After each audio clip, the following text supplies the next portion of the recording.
Assalamualaikum kawan-kawan. Waalaikumsalam. Bagaimana nih kabarnya hari ini? Alhamdulillah, luar biasa. Allahu Akbar. Semangat sekali ya hari ini ya. Padahal hari ini suara apa? Panas sekali kayaknya ya. Semangat, emang kan kalau Selasa ini nggak mengurangi semangat kita ya.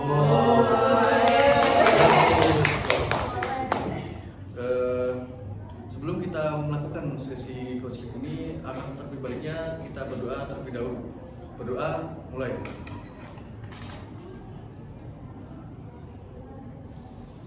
Berdoa selesai.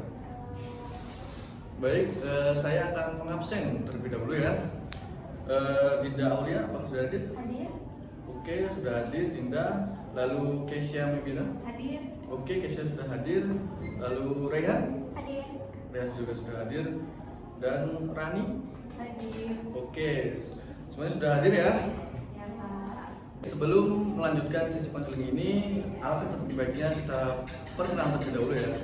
Biasanya kan ada yang bilang tak kenal maka tak sayang. Kalau di sini tak kenal tak taruh. Oke, perkenalan nama saya Robi Sudin, selaku konselor yang akan membimbing jalannya konseling pada siang hari ini. Lalu perkenalkan lagi belajar Mbak ya. Baik, perkenalkan semua, nama saya Kesia Mekira, biasa dipanggil Kesia. Oke. Salam kenal. Selanjutnya. Nama saya Rehan Saminang Wijang, biasa dipanggil Rey. Oh, Baik, perkenalkan nama saya Putri Dwi Marani, bisa dipanggil Rani. Oke. Halo teman-teman. Selanjutnya. Baik, nama saya Dinda Aulia, biasa dipanggil Dinda. Oke. Halo Dinda. Halo Keisha. Oke, semuanya sudah pada mengenal ya satu sama lain. Ada. Baik, sebelum melanjutkan lagi, saya akan menjelaskan apa itu pengertian konseling dan tujuannya konseling. Yaitu pengertian konseling adalah suatu bentuk layanan atau bantuan oleh seorang konselor kepada individu yang membutuhkan untuk menyelesaikan masalah yang sedang dihadapi, yang dilaksanakan dalam situasi kelompok dengan melibatkan fungsi saling mempercayai, saling mengerti, saling menerima, dan saling mendukung. Lalu baik, untuk tujuan konseling ini sendiri adalah untuk menyelesaikan suatu permasalahan individu, karena kita di sini kan kelompok ya. Jadi permasalahan kita di sini berarti sama seperti itu. Baik, di dalam konseling ini ada beberapa asas. Yang pertama yaitu adalah asas kerahasiaan, kedua asas kesukarelaan, dan yang ketiga asas keterbukaan. Ada yang ingin bertanya? Ya? Di dalam konseling tadi kan ada asas-asas. Ya, benar. Pengertian dari masing-masing asas itu bagaimana? Ya, saya menjelaskan lagi ya. Yang pertama itu ada asas kerahasiaan, yaitu sebagai konselor, saya sebagai konselor menjaga kerahasiaan dari individu yang sebagai pasien bimbingan konseling, dan kalian juga harus merahasiakan rahasia dari kawan-kawan masing-masing. Lalu yang kedua adalah asas kesukarelaan. Klien mengalami masalah secara sukarela dan membawa permasalahannya ke konselor dengan rasa sukarela, bukan rasa terpaksa. Ya, benar. Dan yang ketiga adalah asas keterbukaan. Di sini tidak hanya sikap menerima saran, melainkan juga bersedia membuka diri untuk penyuluhan tersebut, baik dari pihak konselor maupun konseling.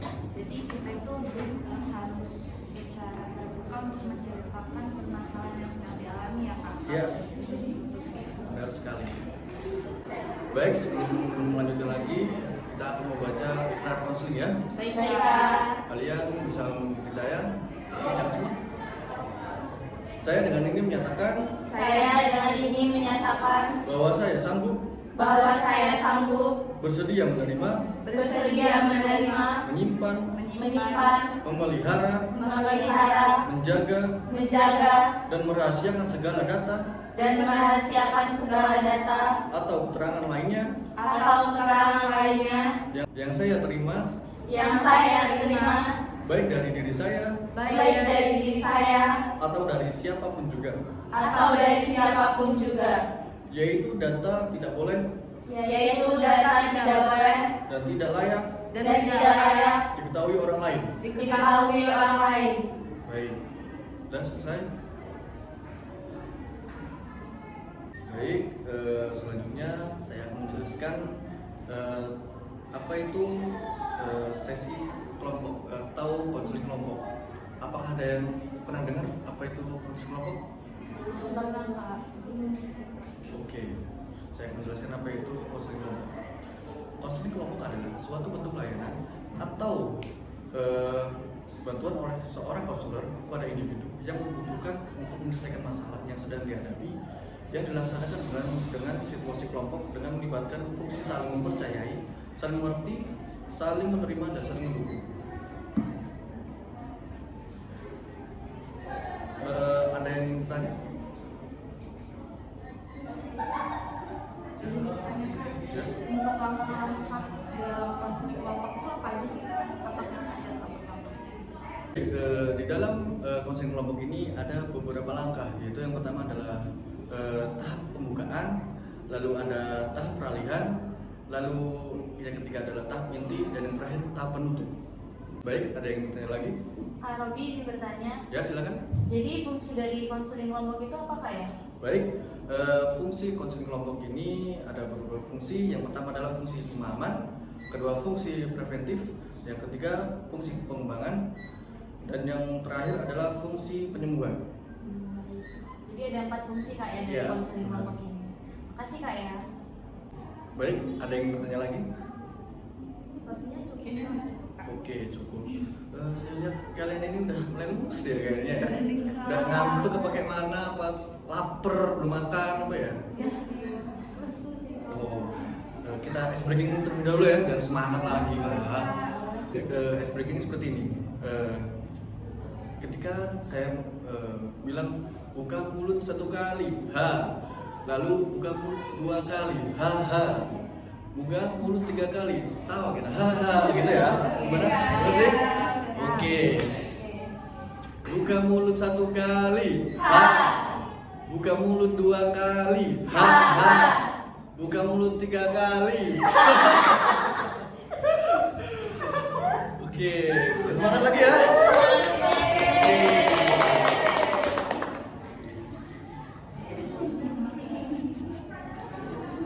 Oke, apakah kalian sudah siap untuk melakukan sesi konseling? Siap.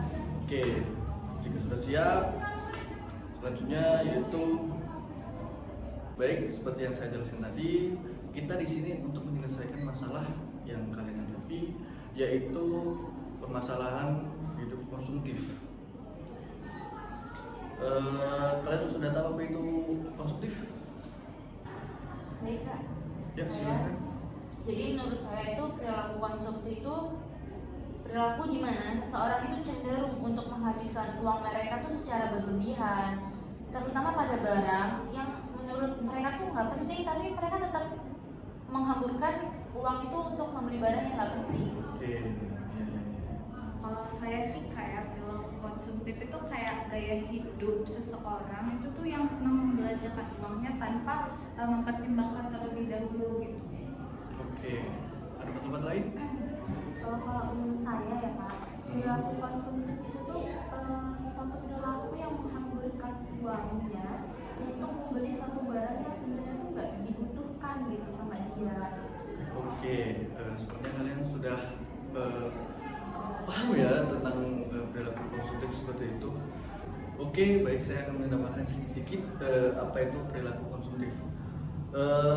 Perilaku konsumtif adalah perilaku individu yang tidak dapat menahan keinginannya untuk membeli barang yang tidak dibutuhkan tanpa melihat fungsi utama dari barang tersebut.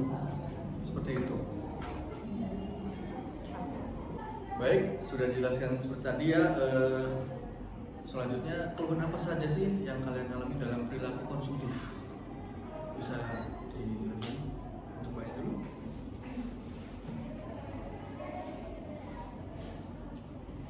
Untuk saya, keluhan saya dalam perilaku konsumtif itu sebenarnya nih ya Pak, karena kan saya punya problem nih di wajah saya, jadi saya tuh memerlukan sesuatu untuk menyembuhkannya, yaitu skincare. Oke, Gitu. skincare. Nah, jadi saya tuh sering banget check out di Shopee atau di platform manapun itu tuh skincare.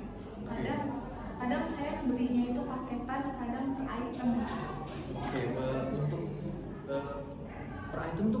harganya? Kalau per item beda-beda ya Kak. Biasanya ya untuk toner aja itu kadang 180, 200 ribu. Iya, yang serum aja itu 200. Oh juga ya? Berarti itu tergantung merek juga? Iya, beda merek, beda ini Indonesia ya. Iya, beda harga. Dan juga saya untuk durasi pemakaiannya itu ketika sudah 2 minggu pemakaian dan tidak ada hasil, itu saya akan mengulangi lagi perilaku tersebut. Jadi membeli skincare-nya itu berulang setiap minggu. Kalau misalnya iya, jadi waktu Keisha pakai itu belum selesai, belum pulih, udah mencoba skincare baru Iya. lagi.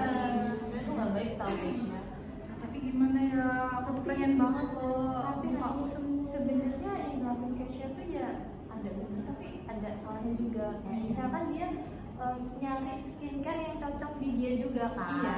Gitu kan maksudnya.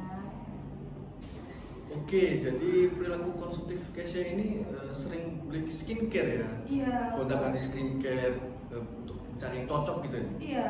Oke, selanjutnya ada ini? Kalau saya Ya. perilaku konsumtifnya tuh gini. Sekarang kan banyak tuh ya model-model baju, maksudnya model-model fashion yang limited apa ya? Kekinian. Oke, oke. Kekinian gitu. Secara kan kita juga kalau kampus kan nggak mungkin ya mau pakai baju gitu aja.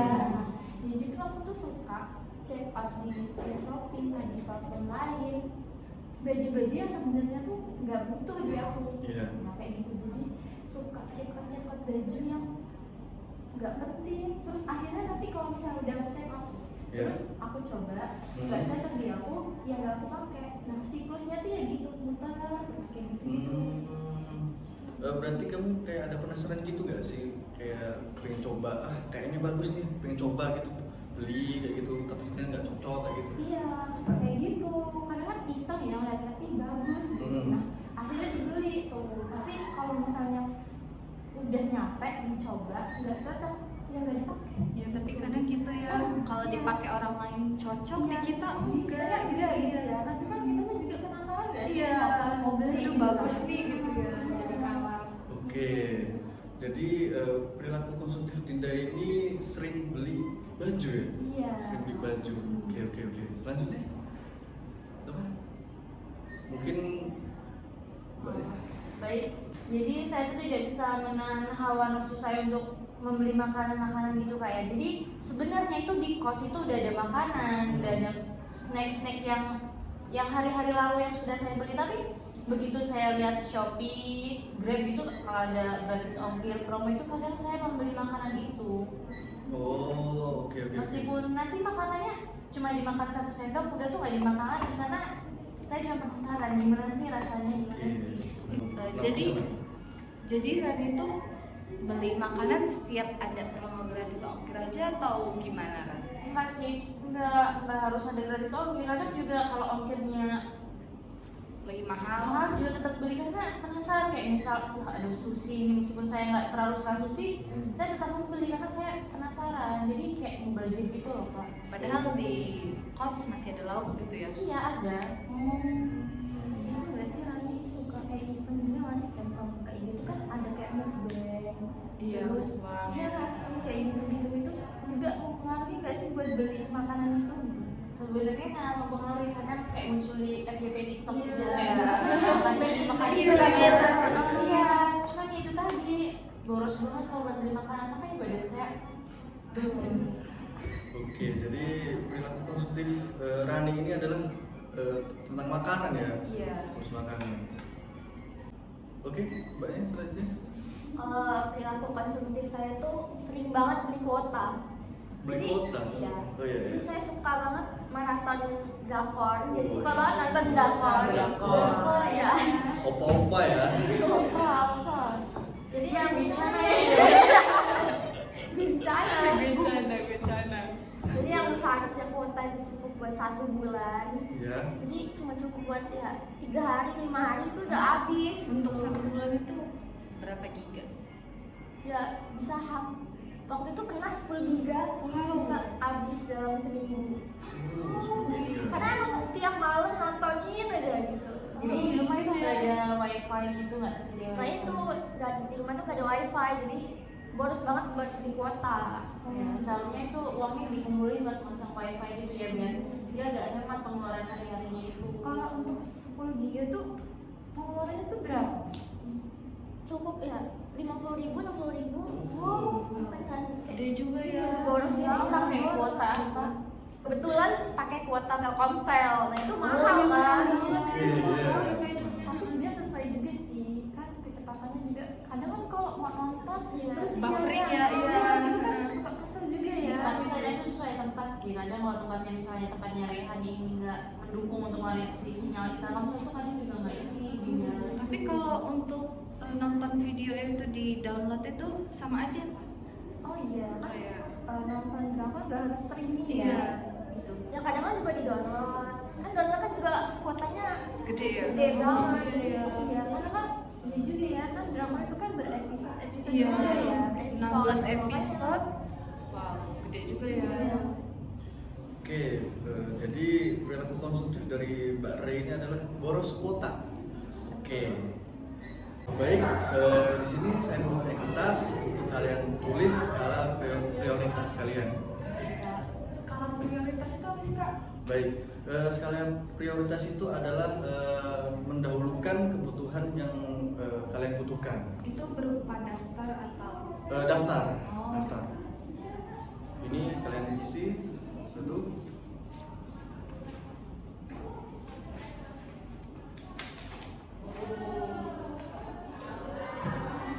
ini kita ngisinya mana yang kita butuhkan, Iya. kita tulis terus mana Iya, yang tidak. kalian butuhkan terlebih dahulu. Eh, yang dibutuhkan ini untuk yang saat ini atau untuk gimana?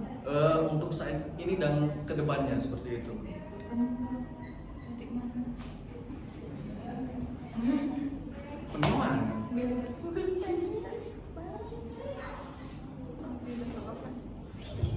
Pakai sedotan itu loh.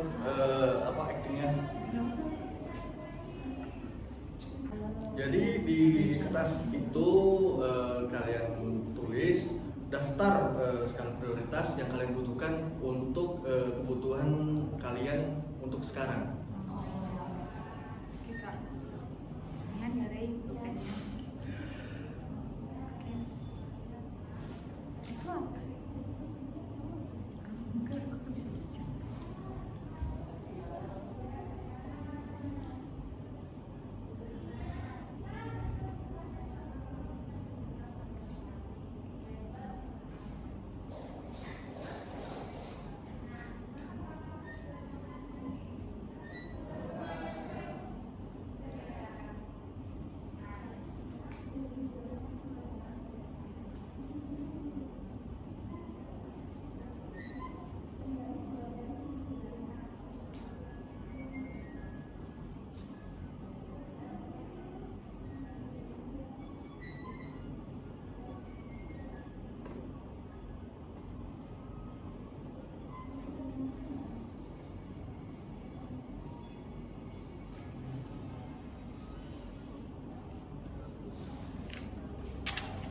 Baik, sudah?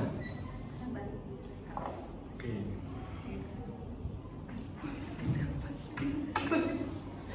Banyak banget ya duit, terus apa sih? Duit ya, iya sih benar. Baik, apakah sudah selesai mengisinya? Sudah ada Pak. Oke. Bisa bukan ini? Oh iya buat namanya. Oke, namanya. Namanya ketuker kan ya? Iya.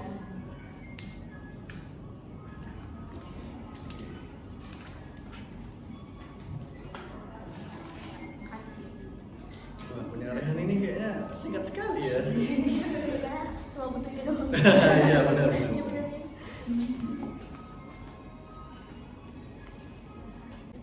Oke, untuk Dinda, di sini bareng orang tua atau ngekos? Kebetulan saya di sini tuh ngekos ya Kak, karena kan saya bukan asal sini ya, jadi ngekos. Oke, untuk jatah per bulannya itu berapa sih? Dinda? Sebenarnya jatah 1 bulan itu kalau dikasih sama orang tua, ya sebenarnya itu cukup ya Kak, lebih dari cukup sebenarnya. Oke. Cuma ya karena tadi ya saya suka check out gaji nggak penting, akhirnya jadi nggak cukup gitu. Oke. Untuk jatah 1 bulan itu kadang 500, kalau nggak 600 sih kak per bulan. Oke, untuk pengeluaran kamu tiap hari untuk makan segala macam berarti itu kurang? Cukup kak, cukup sebenarnya. Cuma ya tadi balik lagi karena ya suka baju ini, jadi mau nggak mau karena seharusnya uang saya itu yang sehari cukup karena dipakai buat cetak baju, Ya. akhirnya ya nggak cukup gitu. Oke. Dan untuk Kesia ini di sini bareng orang tua atau kos? Kebetulan karena rumah saya di Jakarta ya kan, Iya. jadi capek nih ya kalau PP. Iya. Di sini ngekos Iya. di sini. Ngekos. Oke. Untuk jatah per bulannya berapa sih? Sebenarnya nggak tentu ya kalau per bulan itu. Hmm. Kadang kak sehabisnya misal 2 minggu itu udah habis kita gitu. Jadi untuk ukuran 2 minggu ya kira-kira 500 lah. 500. Dan untuk kebutuhan sehari-hari kamu kayak makan segala macam kayak gitu berarti kurang atau cukup? Karena saya beli skincare dia 2 minggu sekali, jadi Kurang. Oke. Jadi Kesha pengeluaran untuk 2 minggunya berapa ya? 500 deh. Wah. Wow, 500. gede juga ya. 500. Terus, oke, selanjutnya untuk Mbak Rani, ini ngekos atau bareng orang tua? Ngekos. Nah, untuk jatah per bulan itu berapa? Sebenarnya nggak bulanan sih, kayak misalnya 1 minggu itu dikasih 200.000, uang habis ya minta lagi, kalau belum habis ya nggak minta. Oke. Jadi nggak tentu di situ.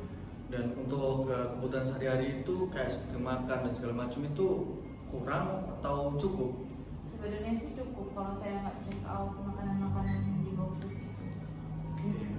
Selanjutnya dan terakhir Mbak Re ya. Ini ngekos atau bareng orang tua? Kebetulan sama orang tua. Orang tua. Rumahnya dekat ya? Dekat banget sih. Bilang Oh.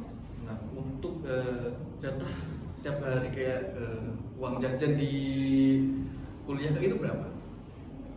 hitungannya per bulan aja ya. Iya, per bulan. Per bulannya paling ya 300 sampai 500. Oke, 300 sampai 500 itu Gede loh. iya. Ukurannya. Anak Ya, rumah kan makanya ya memang teman-teman kan nggak mikirin makan, makannya udah disiapin kan sama siapa manggilnya mama. Mama. Karena ya uang minyak. Ya bensin ya, karena kan pasti PP kan. Tapi cuma dekat kan rumahnya cuma Habis buat bensin. di kuota itu tadi kan. Oke. Bener ya, bener. Padahal dia gede ya itu. Iya, gede banget ya. Baik, di sini untuk menyelesaikan permasalahan kalian, di sini menggunakan self management dan pendekatan behavior.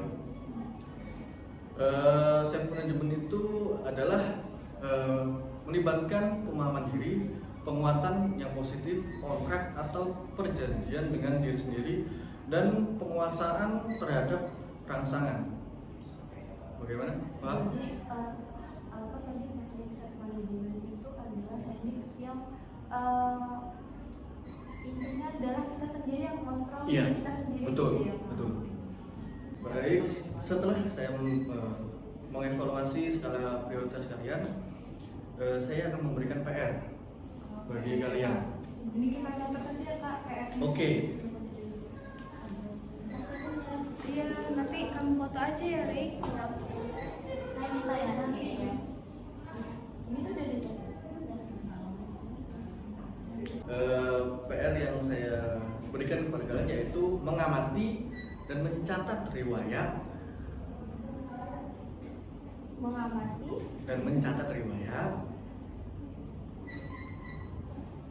pembelian dalam kurun waktu 1 minggu. 1 minggu ya kak. Ya, Jadi minggu depan kita ketemu lagi. ya benar. Kak, ini kan kita mengamati dan mencatat riwayat pembelian. Iya. Nah, riwayat pembelian di sini tuh kayak yang sesuai dengan perilaku konsumtif kita atau semua keperluan yang dalam 1 minggu? Perilaku konsumtif kalian ya bisa juga seperti keseharian kalian kayak membeli kebutuhan kalian juga nggak apa-apa. Berarti dicampur nggak apa-apa ya? Iya nggak apa-apa. Kasih Kak. Iya.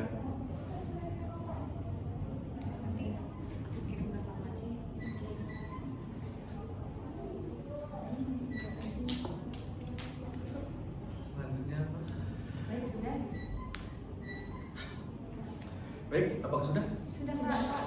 Oke. Itu kalian kerjakan di rumah ya. Iya Kak. Jangan sampai lupa loh. Iya, Makasih ya, Kak. Kak. Oke. Nanti kakak bantu ingetin. Oke, siap. Baik, berhubung waktu kita hampir habis, saya minta kalian berkomitmen untuk mengurangi perilaku konsumtif kalian. Apa kalian bisa? Insyaallah bisa Kak. Bisa dijalani? Bisa, insyaallah. Oke. Baik, kesimpulan pada konseling hari ini yaitu kalian sudah membuat skala prioritas dengan membuat daftar kebutuhan yang kalian perlukan. Lalu saya sudah memberikan tugas untuk dikerjakan di rumah. Lalu kesan apa yang kalian dapatkan dalam konseling pada hari ini? Kak, menurut saya buat pertemuan hari ini saya agak lega, senang juga bisa bertemu Oke. teman-teman yang tadinya tidak saya kenal, begitu juga dengan kakak yang tadinya tidak saya kenal. Oke. Kalau saya sih senang ya Kak, saya udah bisa tahu mana yang harus saya prioritaskan untuk Iya. saat ini gitu. Jadi ada untungnya membuat skala prioritas tadi. Oke. Udah cukup. Terima kasih kepada kalian yang sudah berkenan hadir dalam ruangan konseling pada hari ini. Tetapi sebelum kita akhiri, marilah kita berdoa karena kita telah diberikan kelancaran oleh Allah Subhanahu wa taala. Berdoa mulai. Doa selesai. Baik, kita cukupkan ya konseling pada hari ini. Kita akan bertemu pada minggu depan. Dan saya akhiri. Wassalamualaikum warahmatullahi wabarakatuh. Waalaikumsalam warahmatullahi wabarakatuh.